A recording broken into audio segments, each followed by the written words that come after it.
یہ سب کیا ہوتا ہے؟ ہمیں کرنا کیا چاہیے؟ لوگ کر کیا رہے ہیں؟ سنیے، امام شیخ سعدی رحمہ اللہ نے فرمایا کہ اذکار تو بہت ہے، لیکن اقل ما ينبغي لكل مسلم ان يذكر، سب سے کم تر ذکر و اذکار جسے ایک انسان کو کرنا چاہیے، ایک مسلم کو کرنا چاہیے، کم تر رتبے والا، سب سے کم از کم جتنا ذکر ہمیں ہر ایک مسلمانوں کو کرنا چاہیے، وہ 3 اوقات میں خاص کر کے کرنا چاہیے۔ میں کم از کم کو لے کے چلنا چاہتا ہوں، خطبہ اجازت نہیں دے گا کہ ہم تمام باتوں کو کر سکیں، اس لیے ایک انسان کو، ایک مومن کو دنیا کے تمام پریشانی تکالیف، یہاں تک کہ شیاطین الانس کے، شیاطین الجن کے جو کچھ شیاطین ہوتے ہیں، ان تمام سے بچنے کے لیے، یہاں تک کہ مرض وغیرہ سے بچنے کے لیے بھی انسان کو کم از کم ان 3 اوقات میں ذکر اذکار ضرور کرنا چاہیے۔ یہ 3 اوقات کیا ہیں؟ 1 نمبر اذکار الصباح والمساء، صبح اور شام، جسے اللہ تعالیٰ نے فرمایا وَسَبِّحُوهُ بُكْرَةً وَأَصِيلًا، صبح شام کے اذکار 1 نمبر۔ دوسرے نمبر پہ ادبار الصلوات الخمس، جو اذکار 5 اوقات نماز کے بعد کی جاتی ہے، بمعنی سلام پھرنے کے بعد جو ذکر و اذکار کیے جاتے ہیں۔ اور تیسرے نمبر پہ ہے جب انسان کو بیماری لاحق ہو، یا اس طرح سے انہیں شیاطین یا پھر جنات کا کوئی چکر ہو، تو ایسی صورت میں اس انسان کو ان کم از کم اپنی زندگی میں ان 3 اوقات میں ذکر و اذکار لازم پکڑنا چاہیے۔ لیکن جو نماز ہی نہیں پڑھتا، وہ صبح شام ذکر کیسے کرے گا؟ جو نماز ہی نہیں پڑھتا تو 5 اوقات کے بعد وہ ذکر کب کرے گا؟ جو نماز ہی نہیں پڑھتا تو اسے دعا کیسے یاد ہوگی، اور بیماری کے وقت وہ خود کیسے دعا پڑھے گا، اور اپنے بچوں پر بھی کیسے دعا کرے گا؟ اور کوئی انسان اگر ان چیزوں کی تعلیم نہیں لے گا، درس نہیں لے گا، نہیں سیکھے گا، نہیں یاد کرے گا، اور اپنے آپ کو بڑا اپ ٹو ڈیٹ اور اس دنیا کا مہذب انسان سمجھے گا، بچوں کو تمام کے تمام کسی نہ کسی مشنری میں یا اور کہیں پڑھائیں گے، مکتب میں بھی نہیں بھیجیں گے، مسجد میں بھی نہیں بھیجیں گے، مدرسہ میں بھی نہیں پڑھائیں گے، خود بھی نہیں جانتے ہیں، آپ بھی اپنے گھر میں نہیں پڑھا پائیں گے، تو ایسی صورت میں مسلم قوم کو بھوت نہیں پکڑے گی تو کیا پکڑے گی؟ جنات نہیں پکڑے گا تو کون پکڑے گا ان کو؟ سنیے، میں دھیرے دھیرے آپ لوگوں کو صبح شام کے کچھ خاص اذکار بتاتے چلوں تاکہ آپ اور ہم ان سب سے مستفید ہو سکیں۔ سنیے، صبح شام کے اذکار ہی اتنے ہیں کہ انسان ایک خطبہ نہیں کئی خطبہ اس پہ لگا سکتا ہے۔ مختصراً کچھ دعا سن لیجئے۔ مسند احمد میں اللہ کے رسول صلی اللہ علیہ وسلم فرماتے ہیں ما من عبد مسلم یقول حین یصبح وحین یمسی 3 مرات، جب کوئی انسان صبح کرتا ہے یا شام کرتا ہے اور 3 بار یہ دعا پڑھتا ہے رضیت باللہ ربا وبالاسلام دینا وبمحمد صلی اللہ علیہ وسلم نبیا، بہت بہتر اور بہت ہی محبوب دعا، رضیت باللہ ربا، اے اللہ میں آپ کو رب مان کر بڑا خوش ہوں، اور میں اسلام کو میرا دین مان کر بڑا خوش ہوں، اور میں محمد صلی اللہ علیہ وسلم کو اپنا نبی مان کر بڑا خوش ہوں۔ اے اللہ، یہ 3 جملہ اگر کوئی انسان صبح شام کہتا ہے تو اللہ کے رسول صلی اللہ علیہ وسلم فرماتے ہیں الا کان حقا علی اللہ ان یرضیہ یوم القیامہ، تو اللہ تعالیٰ پر اس کا حق ہو جاتا ہے کہ اللہ تعالیٰ انہیں قیامت کے دن ایسی نعمت عطا کرے کہ وہ بندہ خوش ہو جائے۔ اور روز قیامت میں خوش ہوں گے ایک انسان کن چیزوں سے؟ جب اسے کہا جائے کہ چلو تم کو جنت مل گئی۔ تو اگر کوئی انسان اس دعا کو صبح شام 3 بار پڑھتا ہے تو اللہ رب العالمین پر اس کا ایک حق ہو جاتا ہے کہ اللہ اسے روز قیامت میں خوش کر دے۔ اور ایک دعا جو ہمارے بچے صبح شام کرتے ہیں اس کا ذکر خاص کر کے کرنا چاہتا ہوں۔ سنیے اللہ کے رسول صلی اللہ علیہ وسلم نے فرمایا ما من عبد یقول فی صباح کل یوم و مساء کل لیلہ، کوئی بھی انسان ہر صبح یا ہر شام کو جب پڑھتا ہے بسم اللہ الذی لا یضر مع اسمہ شیء فی الارض ولا فی السماء وهو السمیع العلیم، یہ دعا ہر صبح اور ہر شام، صبح کرنے کے وقت شام کرنے کے وقت اگر کوئی انسان پڑھتا ہے 3 مرات 3 بار لم یضرہ شیء، تو کوئی چیز اس کو تکلیف نہیں دے سکے گی، کوئی چیز اسے تکلیف نہیں دے سکے گی، نہیں دے سکے گی، یہاں تک کہ سانپ بھی بچھو بھی اسے نہیں ڈس سکے اور دوسری پریشانی بھی لاحق نہیں ہوگی، جنات وغیرہ سے بھی وہ محفوظ رہیں گے، دنیاوی تکالیف اور پریشانی سے بھی محفوظ رکھیں گے۔ سنیے دوسری روایت میں اسی حدیث کے سلسلے میں آیا ہے کہ لم تصبہ فجأۃ بلا حتی یصبح، اگر کوئی انسان شام کو یہ دعا کر لیتا ہے تو صبح تک اسے کوئی اچانک حادثہ نہیں ہو سکتا، اچانک مصیبت اسے آ نہیں سکتی، اور اگر کوئی انسان صبح کو پڑھتے ہیں تو شام تک کوئی فجأۃ بلا، کوئی اچانک مصیبت اسے لاحق نہیں ہو سکتی۔ اس لیے پیارے بھائیوں، اگر آپ لوگ باہر کے مصلی ہیں، اپنے اولاد کو خود سب سے پہلے اپنے آپ اور اس کے بعد اپنے بچوں کو اور اپنے گھر کے عورتوں کو یہ دعا یاد کرائیے اور صبح شام 3 بار ان لوگوں کو پڑھنے کے لیے کہیے۔ یہ اس دعا کی یہ فضیلت ہے کہ اس کو کوئی حادثہ اچانک نہیں آئے گا، مصیبت اچانک نہیں آئے گی اور اسے کوئی پریشانی نہیں ہوگی۔ ہمارے مؤلفین میں سے اور ہمارے علماء میں سے ایک بڑا عالم ہے قرطبی رحمہ اللہ، وہ کہتے ہیں کہ ایک بار مجھے مدینہ میں ایک بچھو ڈنس لیا، تو یہ بچھو جب ڈسا تو میں پریشان ہو گیا اور اس کے بعد سوچنے لگا کہ میں نے ایسا کیا گناہ کیا یا کیا خطا کیا، کیا غلطی کی کہ آج مجھے یہ پریشانی لاحق ہوئی۔ وہ کہتے ہیں کہ میں سوچ سمجھ کر دیکھا کہ آج میں صبح کو یا شام کو یہ دعا نہیں پڑھا تھا، شاید یہی وجہ ہے کہ یہ مصیبت مجھے پہنچ گئی، جب تک میں پڑھا تب تک مجھے یہ مصیبت نہیں آئی تھی۔ اللہ اکبر۔ اس طرح کے بہت سارے دعا صبح شام آپ پڑھ سکتے ہیں، لیکن میں فقط 2 کو اس جمعہ کے خطبہ کے اختصار کے لیے لایا ہوں۔ اس کے بعد دوسرا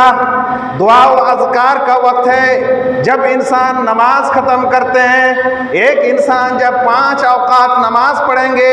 اور ہر وقت میں سلام پھیرنے کے بعد کچھ ایسی دعائیں ہیں، کچھ اذکار ہیں، جب وہ اس کو پڑھیں گے اللہ رب العالمین اس کو حسن حسین عطا کریں گے اور ایک قلعہ میں محفوظ ہو جائیں گے۔ سنیے جب اللہ کے رسول صلی اللہ علیہ وسلم سلام پھیرتے تھے تو کہا کرتے تھے استغفر اللہ استغفر اللہ استغفر اللہ اللہم انت السلام ومنک السلام تبارکت یا ذا الجلال والاکرام۔ یہ آپ ضرور کہا کرتے تھے۔ اس کے بعد کبھی کبھی بلکہ اکثر اوقات میں آپ اپنے حجرے میں چلے جاتے اور وہاں جا کے بقیہ دعا و اذکار کیا کرتے تھے۔ اگر فجر کا وقت ہوتا تو اسی جگہ بیٹھ کے اتنی دیر تک ذکر و اذکار کرتے کہ صبح اور سورج طلوع ہو جاتا، جب سورج طلوع ہو جاتا تو 2 رکعت نماز پڑھ کے پھر اپنے حجرے میں چلے جاتے، لیکن ان دعاؤں کو نہیں بھولتے۔ سنیے جو دعائیں مذکور ہیں لا الہ الا اللہ سے تقریباً 4 دعا اس نماز کے بعد ان کلمات کے بعد ہمیں کہنا چاہیے۔ اس کے بعد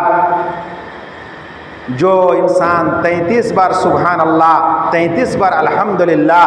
اور 34 بار اللہ اکبر یا